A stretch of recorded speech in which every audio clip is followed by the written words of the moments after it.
जय श्री गणेश भगवान की जय। जय श्री भोले शंकर भगवान की जय। पितृपक्ष श्राद्ध पौराणिक कथा। श्री कृष्ण भगवान ने कहा कि आत्मा कभी मरती नहीं, ये बस एक शरीर से दूसरे शरीर में बदलती है। इसलिए आप अपने पूर्वजों को जब भी कुछ अर्पित करते हैं तो वो उन्हें मिलता है। दानवीर कर्ण, जिसके नाम के आगे ही दानवीर था, उन्होंने पूरी उम्र बहुत दान दिया। जो भी उनसे कुछ मांगता वो उसे जरूर मिलता। कर्ण जब परलोक गए तो वहाँ उन्हें वो कुछ दुगना दिया गया जो कि उन्होंने दान किया था, लेकिन वो सब हीरे जवाहरात और सोना चांदी थे। कर्ण को खाने को कुछ नहीं मिला क्योंकि उन्होंने भोजन दान नहीं किया था। कर्ण भूख से व्याकुल हो गए। अंत में यमराज की विनती करके धरती पर जाकर फिर से दान करने की आज्ञा मांगी। यमराज ने कर्ण को 14 दिनों का समय दिया।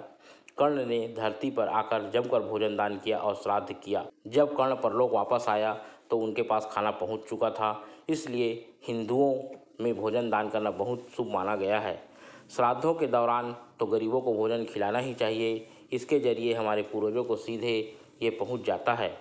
कहा जाता है कि इन दिनों यमराज की आज्ञा से आत्माएं जमीन पर आती हैं और अपने वंशजों की ओर से अर्पित किए गए भोजन का भोग करती हैं। एक और अन्य पौराणिक कथा। एक बार दो भाई थे, जोगे और भोगे। जोगे अमीर था और भोगे गरीब। एक बार श्राद्ध का वक्त था तो अमीर भाई की पत्नी ने उससे श्राद्ध करने को कहा, लेकिन वो इसे व्यर्थ की बात मानकर टालता रहा।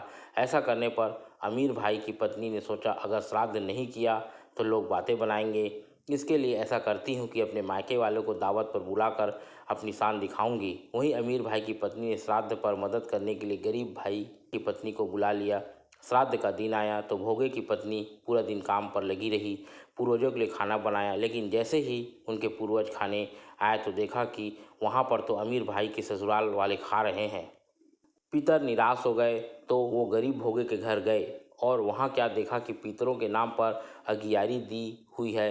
पितरों ने उनकी राख चाटी और भूखे ही चले गए। सब ने आपस में बात की और कहा कि अगर भोगे अमीर होता तो उन्हें भूखा नहीं रहना पड़ता। पितरों को उस पर दया आ गई और उन्होंने कहा कि भोगे के घर धन आ जाए। शाम हो गई। गरीब भोगे के बच्चे खाना मांगने लगे, लेकिन उनके घर में कुछ नहीं था। भोगे की पत्नी ने बच्चों को टालने के लिए झूठ ही कह दिया कि बाहर हौदी के नीचे खाने को कुछ रखा हुआ है, जाओ खा लो।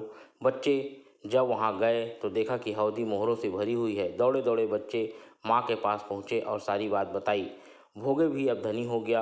अगले साल जब पितृपक्ष आया तो उसने अच्छे से श्राद्ध मनाया। 56 तरह के भोग लगाए और ब्राह्मणों को भी भोजन कराया।